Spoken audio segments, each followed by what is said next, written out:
Right now, deep inside your brain, your corpus callosum, the bridge connecting your two hemispheres, is thinning. And the neuroscientists who first mapped it admit there is no clinical way to reverse what is happening. You don't feel it. You won't.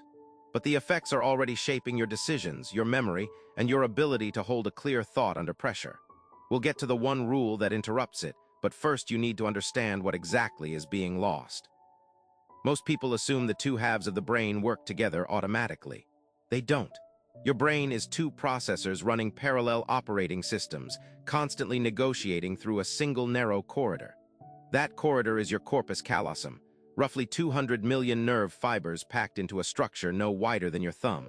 When it functions well, you never notice it. When it starts to thin, you lose the ability to do something so foundational you've never thought to name it. You can no longer translate between what you feel and what you reason in real time. The gut says no. The logic says yes. You can't reconcile them. You freeze. You decide badly. That is not indecision. That is an eroding bridge. Here is where it gets strange. There are people alive right now holding full conversations, solving complex problems, navigating relationships, who were born with no corpus callosum at all. The condition is called agenesis of the corpus callosum.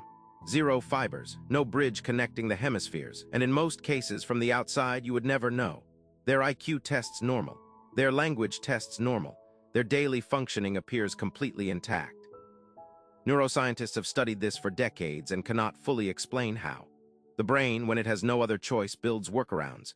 It reroutes everything through older, smaller corridors, the anterior commissure, the hippocampal commissure, white matter tracts nobody thought to look at. It compensates so thoroughly that the absence becomes invisible. But here is what they don't publish.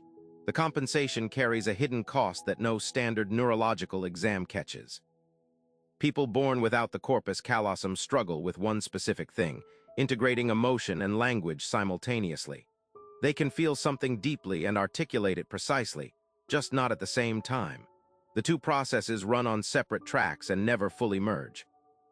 And when researchers started measuring corpus callosum density in neurotypical adults, in people exactly like you, they found the same functional split beginning in anyone living under chronic stress, chronic distraction, and chronic sleep debt. You do not need to be born without the bridge. You can erode it. This is the part nobody tells you. Sustained multitasking measurably thins it. So does fragmented sleep. So does the particular cognitive noise that comes from bouncing between apps, notifications, and half-finished thoughts for hours each day. The researchers who document this say the same thing. They can measure the degradation with precision. They have no pharmaceutical, no supplement, no clinical intervention that rebuilds what modern distraction quietly costs. They can see what is happening. They cannot stop it from outside. And here is the counterintuitive part, the piece that contradicts almost everything you've been told. The most common prescription for this problem is to meditate, clear your mind, slow down. But for certain brain types, especially language-dominant people, suppression without structured release actually increases cross-hemispheric static. You are not integrating the hemispheres. You are bottling them. Suppression is not integration. The brain born without a corpus callosum never suppressed anything. It learned something else entirely. It learned to sequence. And that distinction is the entire difference between losing ground and gaining it. We are getting to how to stop it.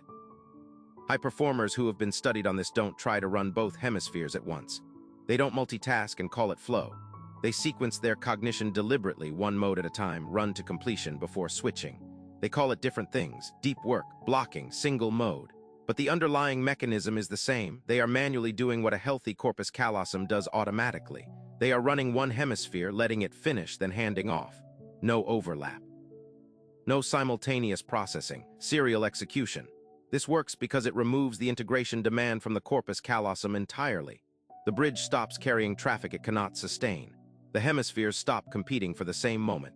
The brains born without any bridge at all discovered this by necessity. You can adopt it by design. Here is how to apply it tonight. Before any cognitively demanding task, take 4 minutes and operate in one mode only. Either write out the logic fully, linearly, or sit with the feeling until it resolves, not both. Let one hemisphere finish before the other one speaks, then switch deliberately. This is not mindfulness. It is hemisphere sequencing, and the people born with no corpus callosum have been doing it their entire lives without being told.